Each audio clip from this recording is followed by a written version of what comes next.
abakurikiye umuyoboro hari kuri YouTube.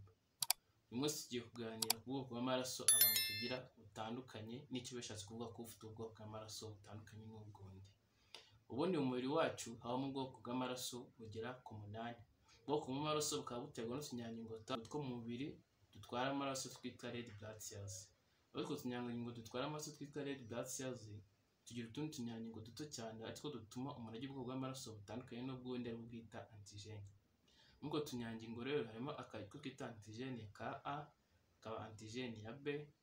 Rero iyo ufite iyo antigene ya A tuvuga ko ufite ubwoko bw'amaraso bwa A.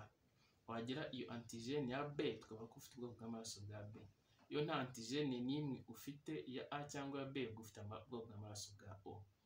Waba uzifite zombi A na B ukaba ugira amaraso yo mu bwoko bwa AB, A na B. Gusa rero ntabwo uko turemangingo tw'amantigene ya A na B ariko dutangamo ubwoko bw'amaraso gusa. Ahubwo hari n'akandi karemangingo twita resisi nako gatanga ubwoko bw'amaraso. Akaremangingo kitwa resisi gatanga ubwoko bw'amaraso nayo iyo ugafite tuvuga ko ubwo ufite ubwoko bw'amaraso bwa resisi positive. Aho utagafite ukagira ubwoko bw'amaraso bwa resisi negative. Rero ibyo byose iyo ubishyize hamwe uko yaba antigene za A na B sibyo yaba na niyo resisi kuba uyifite no kutayifite bituma tugira ubwoko bw'amaraso butandukanye 8. Ubwoko bw'amaraso bwa mbere tugira ni ubwa O negative, nta antigene A afite, nta antigene B afite, nta na resisi afite. Tukagira ubwoko bw'amaraso bwa O positive, nta antigene ya A afite, nta na antigene ya B afite, ahubwo afite resisi. Tukagira umuntu ugira ubwoko bw'amaraso bwa A negative, afite antigene ya A ariko nta resisi agira. Tukagira umuntu ugira ubwoko bw'amaraso bwa A positive, we afite antigene ya A akajyana na resisi. Tukagira umuntu ugira ubwoko bw'amaraso bwa B negative, afite antigene ya B ariko akaba nta resisi agira. Tukagira n'umuntu ufite ubwoko bw'amaraso bwa B positive, aho uzasanga afite nyine antigene ya B akajyana na resisi ya resisi. Tukagira n'umuntu ugira ubwoko bw'amaraso bwa AB negative, aho uzasanga uwo muntu rero afite antigene ya A akajyana na antigene ya B ariko nta resisi agira. Tukagira n'umuntu ugira ubwoko bwa AB positive, azaba afite antigene ya A akajyana na antigene ya B akagira noneho na resisi bigatuma ugira amaraso ya AB positive. Niyo mpamvu rero usanga habaho ubwoko bw'amaraso 8 butandukanye. Rero ubwoko bw'amaraso ntabwo ari ikintu kiriho aho ngaho gusa, ni ikintu kidufasha nyine sibyo kumenya nyine umuntu tugiye guha amaraso. Tuvuge nk'umuntu wakoze accident cyangwa umuntu ugize ikibazo cy'amaraso ukeneye guhabwa amaraso, yabashe kumenya nyine ubwoko bw'amaraso ari buze kumuha ari ubuhe. Kuko nyine ntabwo wafata umuntu ufite amaraso yo mu bwoko bwa A sibyo ngo uyahe umuntu ufite amaraso yo mu bwoko bwa B.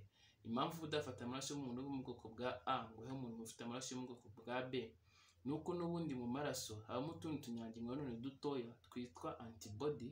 Utwo tunyangingo tuba dukora nk'abasirikare. Rero iyo dukoze uko dukora nyine ni uko nk'umuntu ufite amaraso yo mu bwoko bwa A aba afite antibody za B. Nuvuga ko numva ya umuntu ufite amaraso yo mu bwoko bwa A ukamuha amaraso yo mu bwoko bwa B, za antibody cyangwa se twatumenye twita antibody aba afite two mu bwoko bwa B ni nk'abasirikare bashinzwe kuza guhita bica amaraso aje afite uturemangingo twa antigene twitwa B. Urumva rero niyo mpamvu umuntu wo mu bwoko bwa A utamuha amaraso yo mu bwoko bwa B cyangwa se umuntu wo mu bwoko bwa O ngo umuhe amaraso yo mu bwoko bwa A cyangwa B cyangwa AB, ni ukubera ko mu maraso ye nyine haba harimo ikintu nasobanuye cyo twita uturemangingo twita antibody sibyo. Aho usanga umuntu wo mu bwoko bwa A agira antibody zitwa zo mu bwoko bwa B, umuntu wo mu bwoko bwa B akagira antibody zo mu bwoko bwa A, noneho umuntu wo mu bwoko bwa O we afite antibody zo mu bwoko bwa A no antibody zo mu bwoko bwa B, noneho umuntu wo mu bwoko bwa AB we nta antibody aba afite. Umuntu wo mu bwoko bwa AB rero kuba nta antibody aba afite niyo mpamvu usanga kugira ngo umuntu wo mu bwoko bwa AB cyane cyane AB positive aba universal receiver, amaraso yose abashaka nta cyamutwaye. Kurumva umuntu wo mu bwoko bwa AB nk'urugero AB positive mu maraso ye nta antibody ya A afite, nta antibody ya B afite, sibyo, kandi na resistance arayifite nta kibazo afite. Niyo mpamvu uyu muntu uzamuha amaraso yose ntagire ikintu amutwara. Ariko nk'umuntu rero ufite ubwoko bwa O negative we abazabona amaraso yo mu bwoko bwa O negative gusa, kuko nuramuka umuhaye nk'amaraso yenda sibyo afite resistance ya positive nka O positive, uzatuma nyine sibyo za antibody zirimo zitangira kwataka wamuhaye amaraso arimo resistance kandi ntayagire.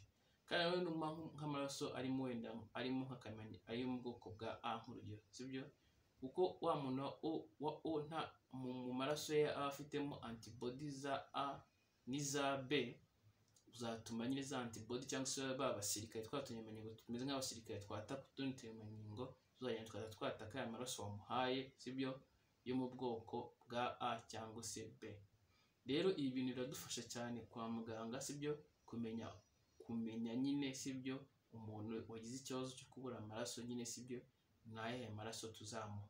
Ariko nawe ubwawe uyafite biragufasha cyane kumenya ubwoko bw'amaraso yawe ufite, sibyo, kuko iyo umenye ubwoko bw'amaraso yawe ufite nyine umenya nyine n'abantu bashobora guhereza amaraso aba ari bo nyine, sibyo, kandi ukamenya ko nyine sibyo nawe ubwawe ushaka kuyatanga ukayaha abantu cyane. Ubu ngubu abantu benshi yo ku isi cyane ukunda gusanga bafite ubwoko bw'amaraso bwo mu bwoko bwa O cyane cyane nka O positive. Aya maraso ya O urumva umuntu wo ufite amaraso yo mu bwoko bwa O, kuko nyine we nta antigene ya A aba afite, nta antigene ya B aba afite, abashobora guha amaraso abandi bantu benshi batandukanye. Abashobora guha amaraso umuntu wo mu bwoko bwa A, abashobora guha amaraso umuntu wo mu bwoko bwa B, abashobora guha amaraso umuntu mu bwoko bwa AB. Ariko kimwe rero yuko umuntu ufite mu bwoko bw'amaraso bwa AB we aba ashobora kubona amaraso nyine mu bwoko bwa O, A na B. Ariko we ntabe yaha A cyangwa ngo ahe B cyangwa O. Ariko O we ashobora guha A, ashobora guha B, ashobora no guha AB. A we aba yaha A gusa cyangwa se agahana AB. B nawe yaha B gusa cyangwa se agahana AB. Rero ariko none ntibagirwe ko nta resistance nyine ufite resistance ufite resistance udafite resistance nta ufite resistance. Rero n'ubwoko bwose bw'amaraso tugira, sibyo, ibi ni ibintu by'ingenzi cyane kumenya ubwoko bw'amaraso bwawe ufite, kuko mu gihe wagize ikibazo ukeneye amaraso kiri emergency ushaka kuvuga ukatamenya amaraso bari buguhe, kuko iyo bamutse baguhaye amaraso atari ayawe bizatera icyo twita hemolytic anemia. Ahangaha ni ahantu twaturemangingo two mu maraso dutwara umwuka twa oxygene tuzashwanyuka tugapfa, none ukagira anemia ukabura ikibazo cyo kubura amaraso, sibyo, n'umwuka ntubashe kugera mu mubiri, kuko nyine twaturemangingo tuba twapfuye nyine ntidutware umwuka mugire mu bihantu hatandukanye, nyine bikaba hakubaho ibyago byinshi cyane bitandukanye. Ariko icy'ingenzi cyane nda kutakibaho nicyo twita hemolysis cyangwa se gushwanyuka twaturemangingo twitwa red blood cell dutwara amaraso. Rero ni ikintu cy'ingenzi cyane, ibintu byiza cyane kumenya ubwoko bwawe bw'amaraso ufite, sibyo, ukamenya ubasha kuguha n'uwo utabasha kuguha, kuko byagufasha cyane kandi bigufasha n'umuryango wawe. Rero mu gusoza ndabararikira kuzakurikirana ikindi kiganiro kizakurikira iki ngiki, aho tuzavuga ku mugore noneho n'umwana, sibyo, turebe ukuntu nyine umugore ufite amaraso yo mu bwoko bwa O, nyine amaraso yo mu bwoko bwa O negative cyangwa se A negative cyangwa se B negative cyangwa se AB negative, nyine umugore utagira resistance yabyaye umwana ufite resistance, sibyo, ibibazo bishobora kuba byavukamo nyine muri iyo nda. Rero mwakoze gukurikirana mu YOUHEAL kuri YouTube, muri kumwe na Ufitinema Aristide, nawe utaha.